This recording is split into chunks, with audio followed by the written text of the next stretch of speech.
Ladies and gentlemen, there comes a moment in every great story where the hero is doubted, not by enemies, but by their own people. The ones closest, the ones who couldn't see beyond the current version of who you were, they laughed. Not because you were funny, but because your dream was too big for their belief system. They laughed because they couldn't handle the mirror your ambition held up to their complacency. They laughed at your ideas, your business plan, your vision board, your late nights and early mornings. They laughed because they mistook your small start for a small future. But you see, greatness doesn't shout at the beginning, it whispers, and only those with vision can hear it. They didn't know that behind the silence you were building, behind the struggle you were becoming, behind the tears you were transforming. You weren't wasting time, you were preparing. You weren't losing, you were learning. You weren't failing, you were forming. People mock what they don't understand. They resist what threatens their comfort. But destiny doesn't wait for applause. Purpose doesn't need a crowd.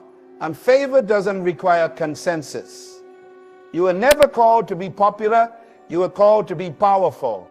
They laughed, but they didn't know you had the resolve of a storm and the patience of a seed. They didn't know that what they called crazy was actually courage.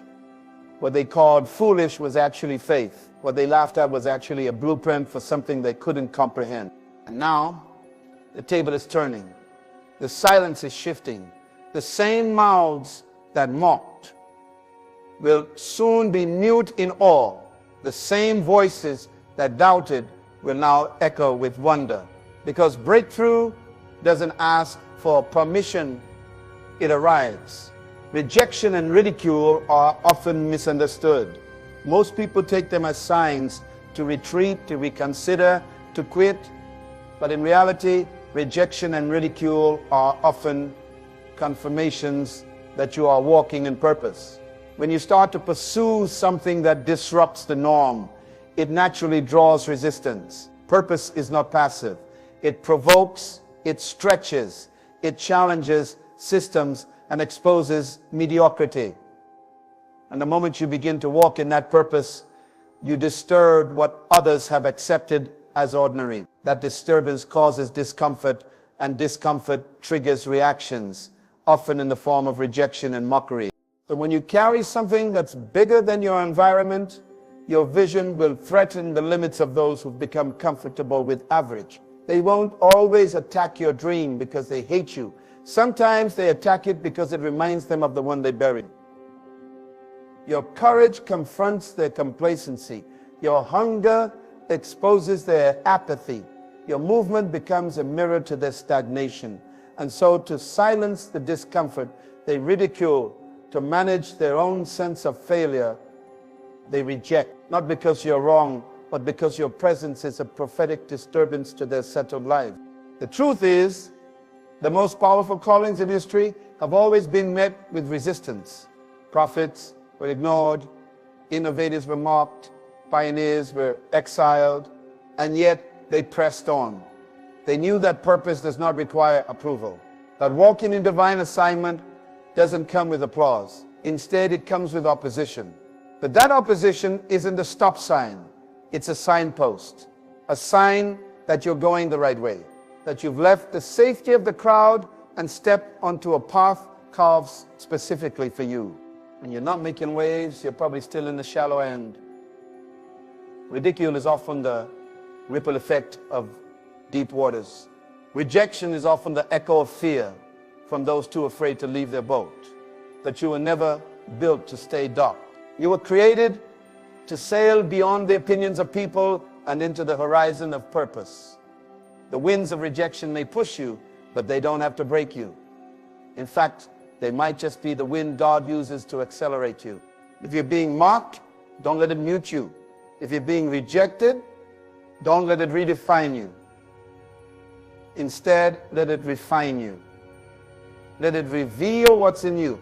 Because every time someone says, you can't, it becomes an opportunity to prove, I will. Every time someone laughs, it becomes fuel for focus. You don't need everyone to believe in you, just you. You don't need a room full of cheerleaders to validate your calling. You need the kind of resilience that doesn't break in the face of ridicule, and the kind of faith that grows stronger in rejection. Rejection and ridicule are not roadblocks. They are signs not that you're lost, but that you finally left the crowd, that you've stepped into something real, something weighty, something eternal. They are reminders that you've stopped blending in and started standing out, that your life is beginning to echo with purpose so loudly it's unsettling those who've lived in silence for too long. And that alone is proof that you're right where you need to be. Small beginnings are often dismissed, laughed at, or ignored. People tend to honor the finished product, but rarely respect the early process. When you start with little, with barely enough resources, support, or recognition, you instantly become the object of mockery. The world has a tendency to judge potential by appearance, overlooking the greatness hidden within humble starts.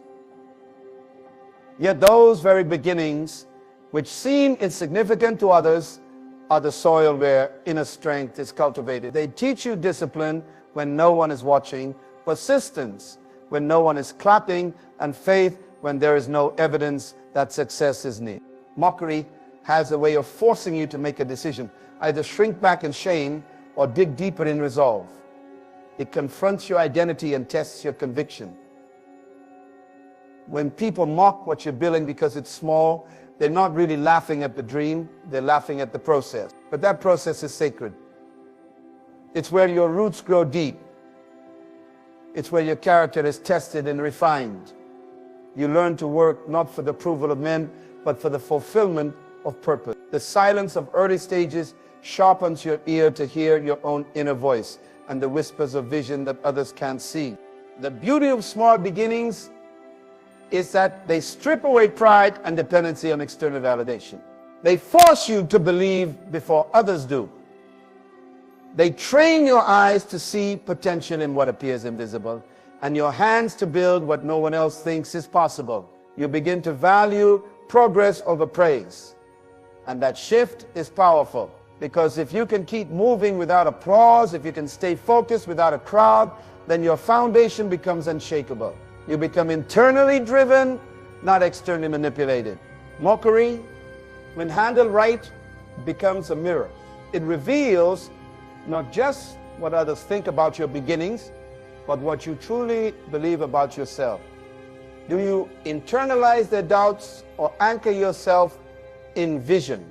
Do you retreat or do you rise? Every person who ever achieved something great had to endure the stage of being understated in.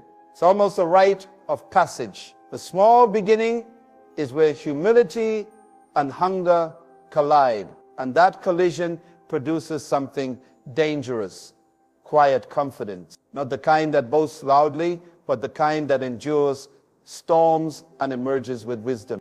People laugh because they don't see the future you see.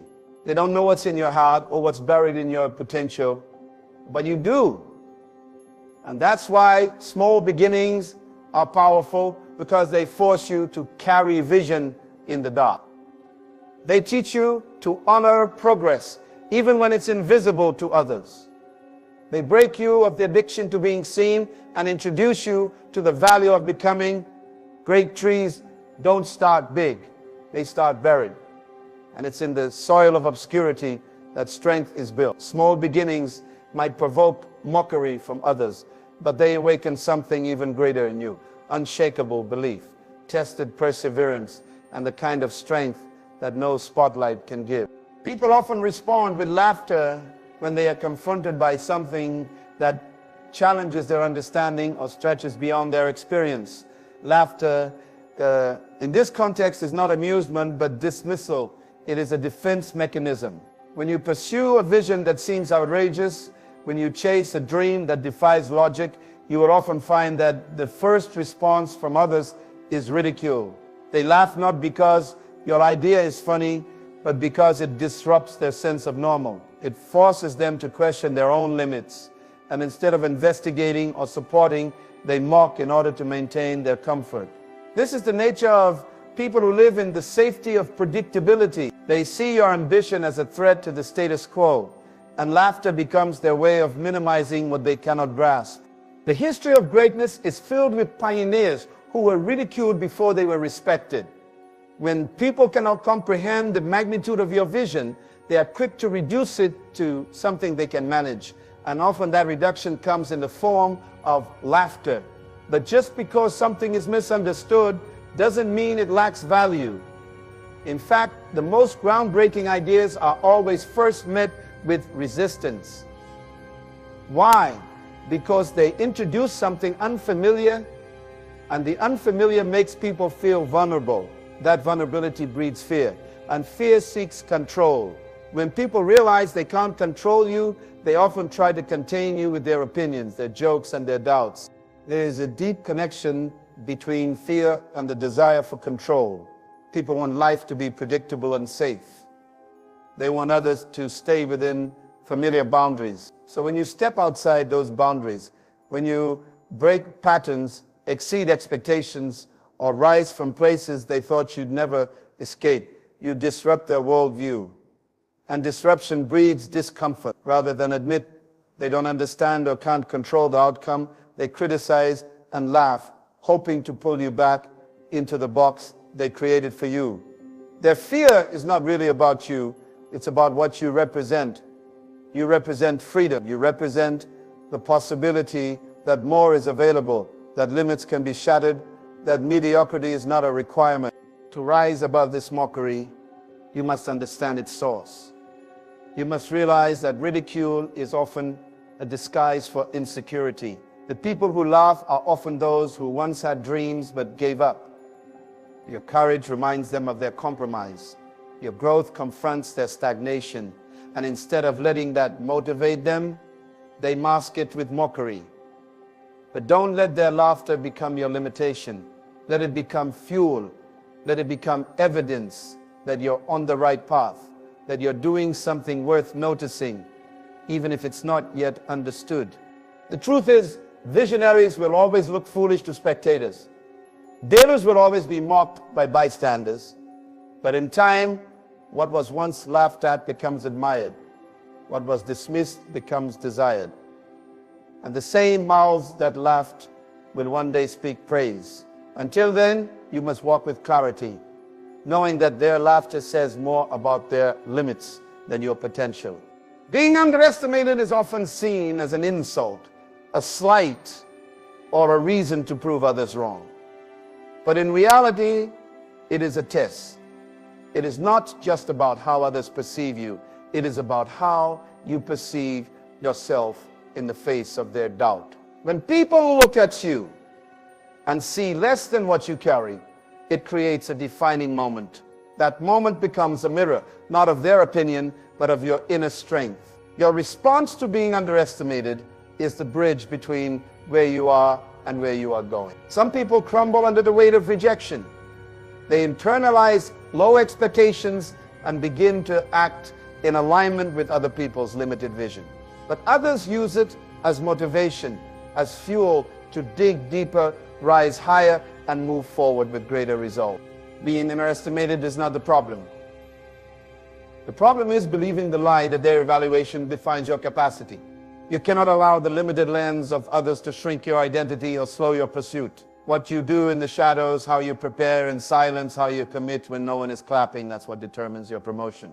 Elevation doesn't come when the world finally sees you. It begins the moment you see yourself clearly, even when others don't. The overlooked moments are often the most fertile of seasons for growth because they strip away the need for applause and force you to anchor your worth in purpose, not popularity. Every champion was once counted out. Every innovator was once dismissed. Every breakthrough started with someone who wasn't taken seriously. But what separated those who rose from those who sank was not the size of their platform, it was the strength of their response. Did they give in to the narrative or did they write a new one? Did they settle for the low ceiling others gave them, or did they dig deeper, push harder, and keep building? When you respond with focus instead of frustration, with determination instead of doubt, you shift the atmosphere around you. You stop waiting for recognition and start walking in conviction. And it is conviction, not applause, that elevates. Elevation is not a matter of being seen. It's a matter of being ready. And readiness is cultivated in seasons where people ignore you, mislabel you, or cast you aside. These are not seasons of punishment. They're seasons of preparation. The greater the destiny, the more intense the preparation. And part of that preparation is enduring misjudgment without losing momentum. Your ability to stay faithful when you're overlooked is a sign of internal maturity. You don't fight for validation, you live from vision. You don't need the world to crown you before you move. You crown yourself with discipline, consistency, and unshakable faith.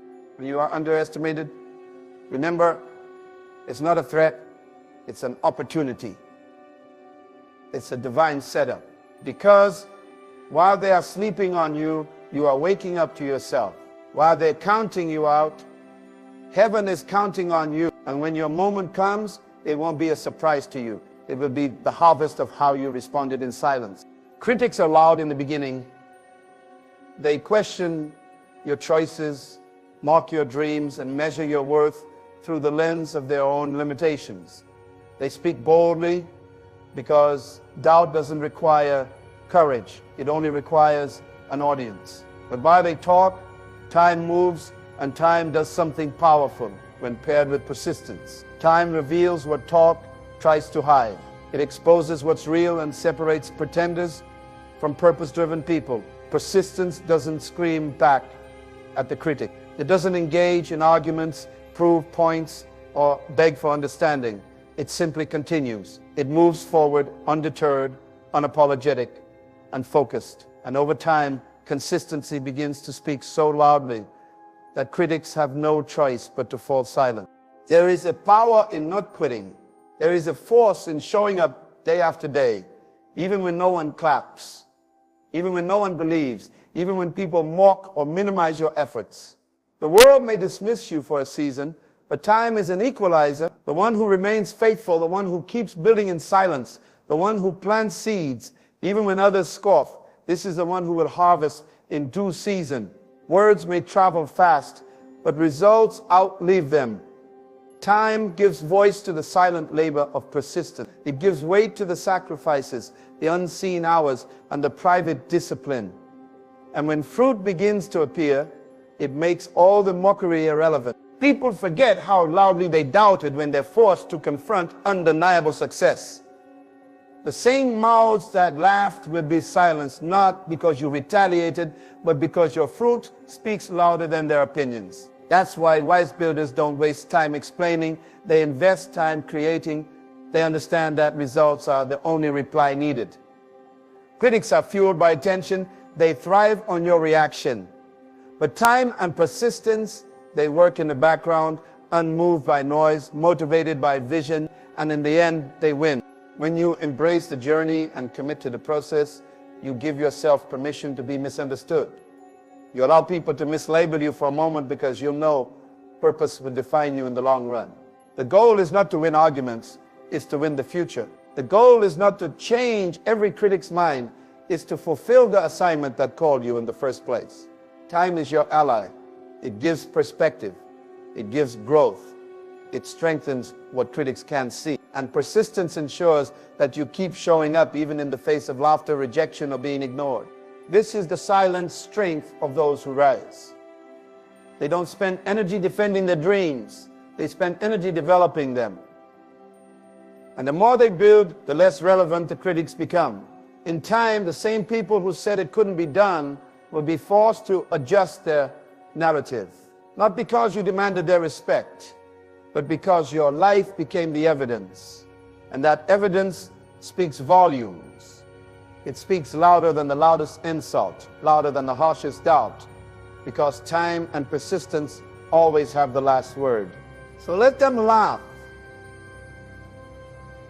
Let them question.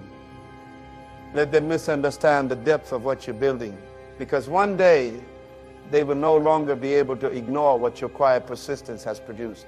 Your journey is not for their entertainment, it's for your elevation. The mockery, the rejection, the underestimation None of it can stop a soul set on purpose. And when the fruit finally appears, it will speak so clearly that even your silence will sound like a roar. You were never called to prove them wrong. You were called to prove your vision right, and you did. Because you stayed, you built, you believed.